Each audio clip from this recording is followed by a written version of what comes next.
Parmi les nobles ambitions, il y a le fait qu'une personne souhaite être pieuse. Être pieuse, c'est ton objectif sur terre. Parce que le paradis, il est réservé aux pieux. Le pieux, c'est quoi exactement? C'est celui qui fait ce qui est obligatoire, qui s'écarte de ce qui est interdit. C'est celui qui va se mettre à l'abri de la colère d'Allah. C'est celui qui va se retrouver que dans les endroits qu'Allah aime et s'écarter des endroits qu'Allah déteste. Ça, c'est une ambition à avoir. Car le paradis est réservé aux pieux. Bats-toi pour éduquer ton âme et te débarrasser des péchés que tu fais afin d'être un pieux pour avoir le paradis. Parmi les ambitions à avoir, il y a le fait que tu sois min ahl al-Qur'an, que tu fasses partie des gens du Coran. Ils le lisent, ils l'apprennent, ils le révisent, ils le méditent, ils le mettent en pratique. Ceux qui sont min ahl al-Qur'an sont les rapprochés d'Allah. Quelle est ta relation avec ce livre? C'est juste pendant Ramadan, tu le dépoussières, tu lis quelques pages pour t'acheter bonne conscience? Ça, c'est des grandes ambitions qu'il faut cibler. Être pieux, être parmi les proches du livre d'Allah, parmi les gens du Coran, être riche dans le but de dépenser dans les nobles causes. Quelqu'un qui aimerait avoir de l'argent pour dépenser dans les nobles causes? Oui. Quant à celui qui a des objectifs futiles, celui qui a comme grand souhait d'avoir beaucoup d'argent, pourquoi? Juste pour se faire plaisir dans cette vie d'ici-bas, en oubliant complètement la vie de l'au-delà. Miskin. Miskin.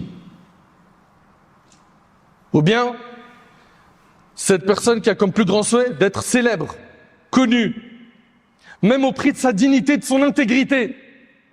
Le plus important, c'est le buzz. C'est quand je marche dans la rue, les gens m'arrêtent. Tout le monde veut prendre avec moi une photo, un selfie, un snap. Tu vis pour ça. C'est ça ton plus grand souhait.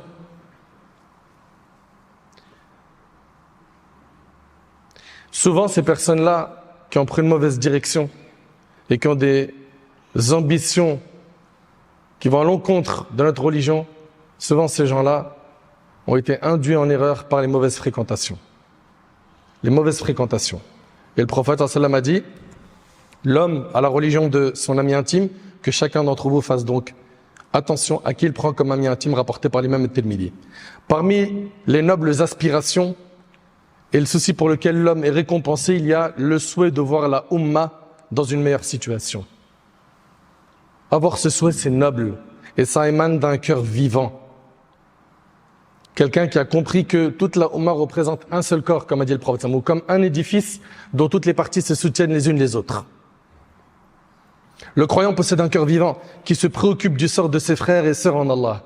Et quand tu vois que tes frères et tes sœurs souffrent à droite et à gauche, bouge et aie comme ambition d'être utile. Et chacun selon ses moyens. Il y en a, ils vont réussir à monter des associations humanitaires, sociales, et ils vont aider.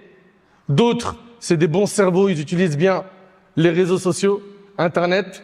Mets tes compétences au service du dîn. Le croyant possède une langue qui ne cesse de prier pour eux, pour ses frères et ses sœurs, de se tourner vers le maître de l'univers pour qu'il vienne en aide aux musulmans et qu'il écarte leurs épreuves. Mes chers frères et sœurs, vous avez bien compris, on parle des grandes ambitions. Il y a deux voies. Ceux qui vont avoir pour ambition d'être des pieux, gagner la satisfaction d'Allah, qui veulent le paradis, et il y a ceux qui ont pris un chemin qui est celui, malheureusement, des mauvaises fréquentations, du suivi des passions, du haram, et qui suivent les pas du diable. Pose-toi la question, tu fais partie de quelle catégorie? Quelles sont tes ambitions? Il faut que tu aies des grandes ambitions. Et la plus grande ambition que tu dois avoir, c'est de sauver ton âme du châtiment d'Allah subhanahu wa ta'ala le jour du jugement. Pour ça, sois pieux. Sois pieux et donne-toi les moyens d'être un pieux. Donne-toi les moyens, ma sœur, d'être une pieuse. J'implore Allah subhanahu wa ta'ala de nous pardonner nos manquements. J'implore Allah subhanahu wa ta'ala de faire de nous des pieux. J'implore Allah subhanahu wa ta'ala de nous accorder une bonne compréhension de sa religion. J'implore Allah tabarak wa ta'ala de nous accorder une bonne fin et de nous ressusciter en compagnie des prophètes, des vertueux, des pieux.